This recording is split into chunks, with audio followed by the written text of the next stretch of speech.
On est parti à quelque part seulement là. J'ai marché sur la queue du serpent. Le serpent a chié sur moi un coup. Quand le chrétien est en train de dormir ici, tu entends ça au millionnaire.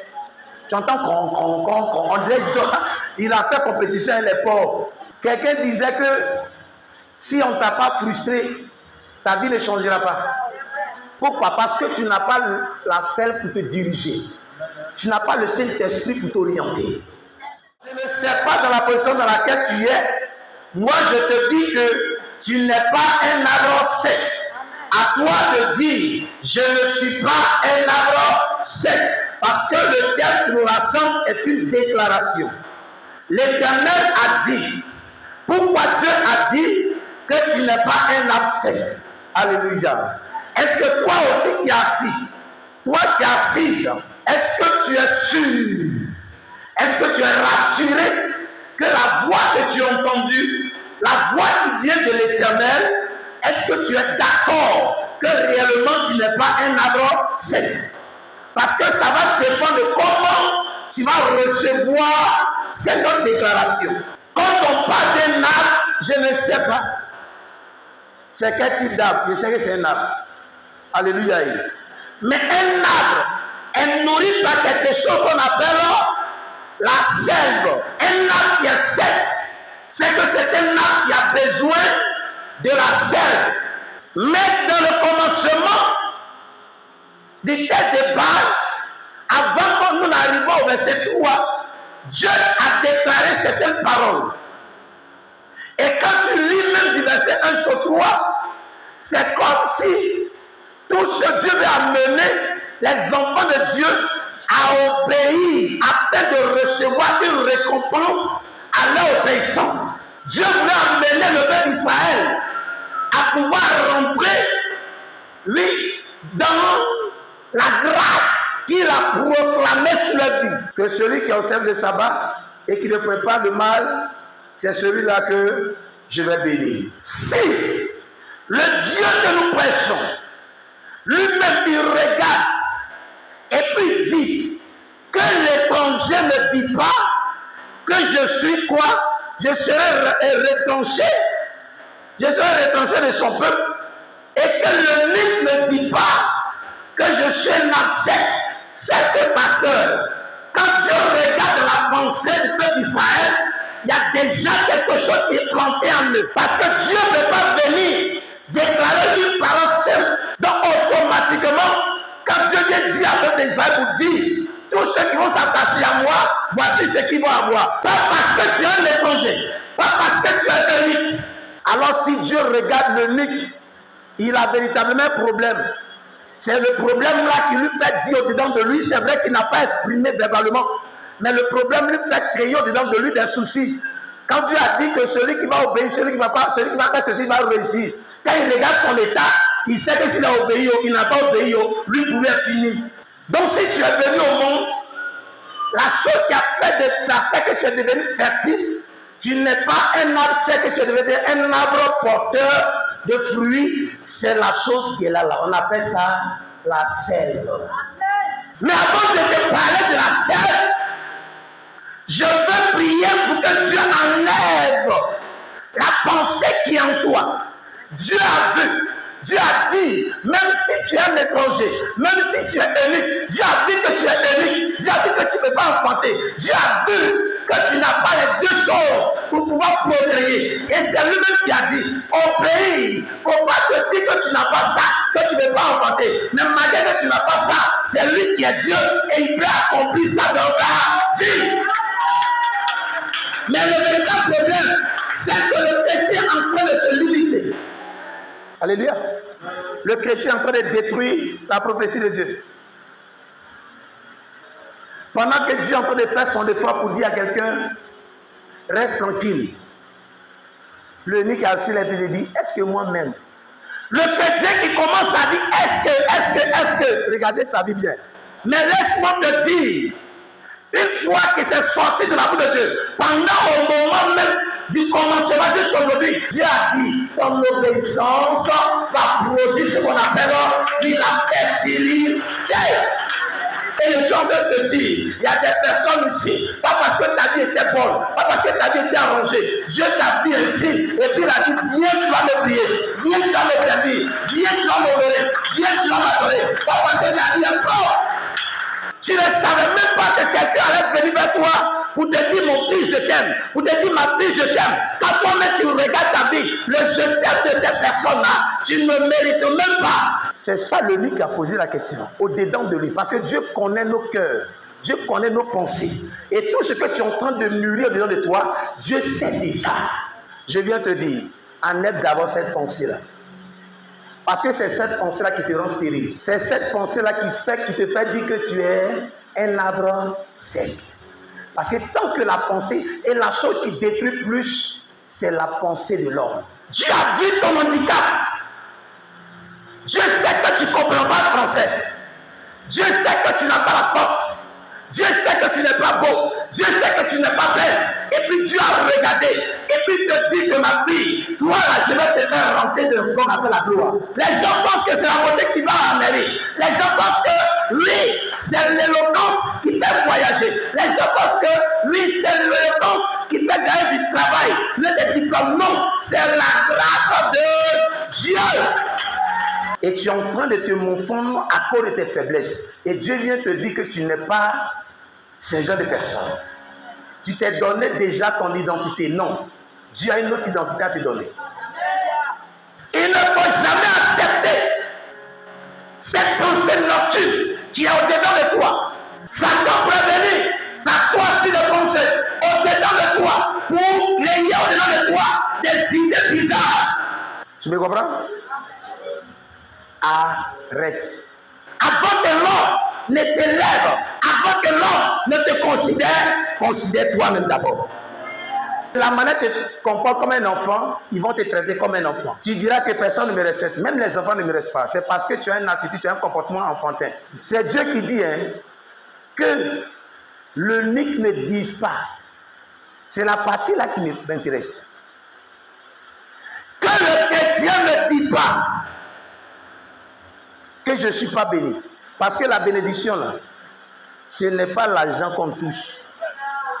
Ce n'est pas la voiture que tu n'as pas. Ce n'est pas la maison que tu n'as pas. Mais la bénédiction, c'est ce qui fait engendrer toutes ces choses-là. Je n'ai jamais vu un arbre qui arrêté au bord d'un coup d'eau perdre ses feuilles. Mais ce qui fait la force de l'arbre qui est arrêté au bord de l'eau, c'est que lui bénéficie encore plus d'avantages de l'eau et puis la sève là commence à monter au-dedans de lui. Chrétien, je suis en train de te parler de quelque chose. Je suis en train de te dire, la sève ici là, je vais te révéler la sève qui fait produire l'arbre dans la vie d'un chrétien. La sève ici, c'est la présence de Dieu. Tu as raison de dire, je suis maudit. Tu as raison de dire, je suis maudit. Mais je viens te dire, la chose qui te fait dire que tu es maudit, c'est parce que tu n'as pas ce qu'on appelle la sève qui est en toi, qui doit produire la bénédiction que tu as besoin. Le chrétien qui n'est pas grandi, le chrétien qui n'est pas persévéré, c'est ce chrétien qui dit, pour moi est fini. Le chrétien qui ne va pas croiser les grands combats, lancer les grands défis, c'est lui qui dit, pour moi est fini. Est-ce que je peux? Je ne peux pas. Je ne peux pas devenir. Tu t'es déjà limité. Je ne peux pas faire. Tu t'es déjà limité. Le livre qui dit, je sais que je suis devenu un abcès. Quoi qu'on passe, quoi qu'on renverse, quoi qu'on tienne debout, je sais que je ne vais jamais produire. Pourquoi? Parce que tu n'as pas ce qu'on appelle la sève. Le chrétien court, le sorcier le poursuit. Le chrétien court, le marabout le poursuit. Pourquoi? Parce que le chrétien en lui, il n'y a pas ce qu'on appelle la sève. Dieu dit que tu n'es pas absec. Mais toi, tu es assis là. Tu dis, ce que tu as dit là, c'est vrai. Hein? Mais actuellement, on parle d'actuellement. C'est quelqu'un qui disait, le présent même n'existe pas. Le nid a regardé dans son passé. Et puis il a dit, c'est fini. Et puis Dieu est là, il regarde, il dit, mon frère, je connais tes pensées. Ce que tu es en train de dire là, ce n'est pas dans mon plan. Ce qui va faire que tu ne vas pas perdre les feuilles. Ce qui va faire que tes branches là vont pas devenir floco-floco. Ce qui va faire que tes racines seront plus enracinées. Ce qui va faire que quand on va remuer le bois, on ne va pas sentir que ce bois-là est faible, est prêt même à être déraciné. Cette chose-là, c'est ça là que le chrétien, qu'on demande aux chrétiens d'appeler, de réclamer, de désirer, de passer des moments de jeûne à rechercher. On n'est pas chrétien dans la bouche, on n'est pas chrétien dans les yeux, ni dans les habillements, on n'est pas chrétien dans les sappages. Quand le chrétien est en train de dormir ici, tu entends ça au millionnaire. Tu entends on dirait il a fait compétition avec les pauvres.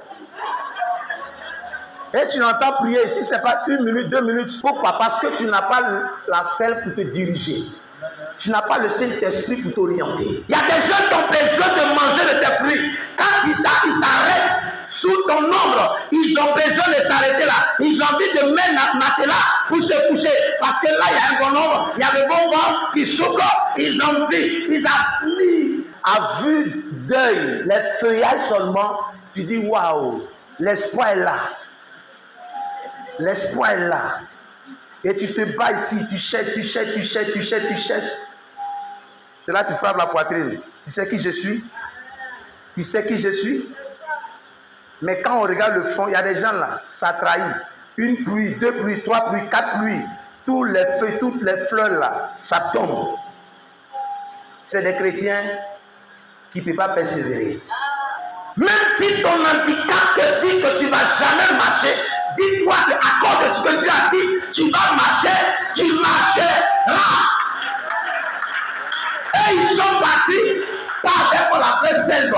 Ils sont premiers, pas avec le Saint-Esprit. Ils sont premiers, pas avec la puissance de Dieu. Ils sont premiers, pas avec la force de Dieu. Ils sont premiers, pas avec le tonnerre de Dieu. Mais celui qui est dernier, qui vient.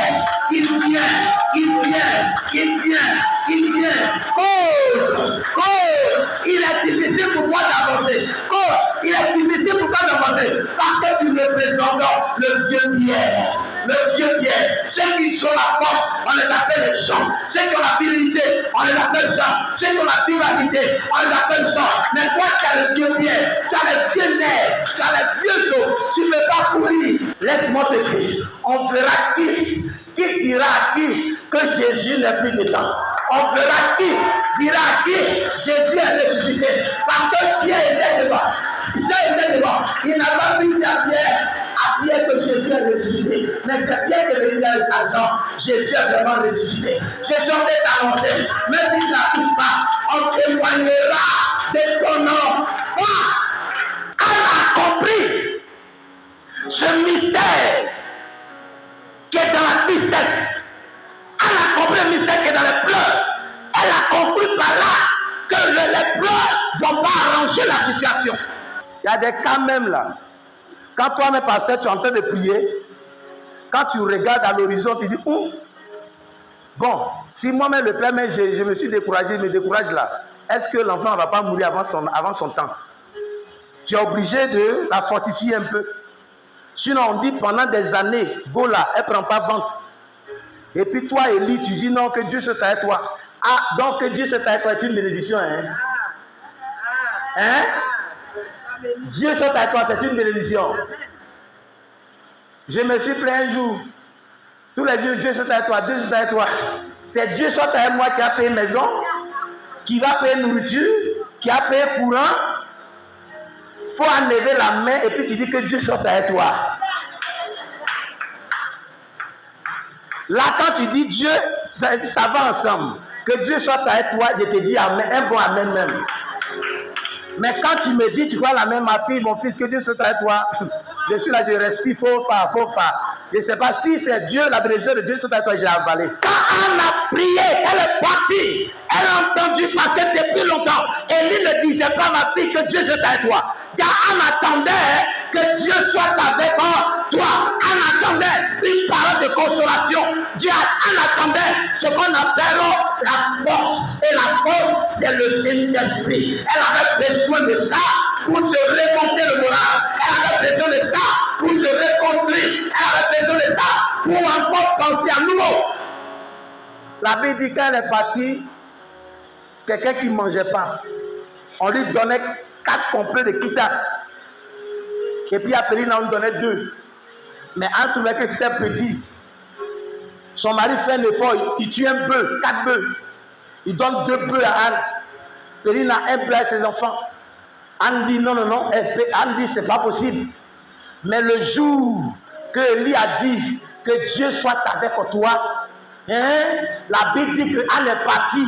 Nourriture qu'elle ne mangeait pas là. Elle a commencé à manger. Parce que l'ingestion est rentrée dans ses veines. L'ingestion est rentrée dans son corps. Elle a décrit au-dedans d'elle. Elle n'a plus accepté. Oui, le fait qu'elle est stérile. Chrétien, c'est ton problème qui est là. Tu es ton propre sorcier. Tu es ton propre Satan. Arrête d'accepter l'état dans lequel tu es. Le jour où tu vas te lever et tu vas dire que moi, je ne suis pas un abstinent, tu verras les résultats escomptés.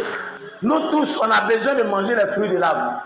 Quand toi-même, tu commences à percer sur le plan spirituel, tu es content. Vrai ou faux? Parce qu'un chrétien qui n'examine pas sa vie spirituelle, vrai, hein? Vrai. Normalement, les réceptions, on doit te poser les questions à savoir, tu avais combien d'années de conversion? Si ça avait 20 ans, 30 ans, on ne va plus te recevoir. Ça, et ça, c'est pour pasteur. Quand ils vont venir maintenant, là, tu calcules. Ça fait combien d'années tu es dedans? Et puis, petit problème, ça là. Tu es en train de venir encore me fatiguer. Lève-toi. Quelqu'un disait que si on ne t'a pas frustré, ta vie ne changera pas. Ta sécheresse va finir. Sur le plan spirituel, ta vie sera organisée. Ta vie sera véritablement renouvelée quand tu vas avoir le dépôt vrai de l'esprit en toi. Vous savez, le véritable problème, c'est qui fait qu'on ne voit pas les ossements là. Il y a des gens, quand ils prient là, ils ne croient pas ce qu'ils sont en train de dire. Quand le sujet est trop même là, tu pries jusqu'à ce que tu te réveilles, mais tu penses même plus que Dieu t'a exaucé. Mais quand tu es en train de prier, dis-toi que Dieu t'a exaucé, puis tu te lèves, tu t'en vas. Et quand Dieu voit ça là, il a problème. Et puis il se dit que, attends, mon fils là, il a cru que je l'ai exaucé. Non, attends, il faut que je le fasse vite. Mais Seigneur Jésus, merci parce que tu as combattu mes ennemis. Merci, nourriture est prête.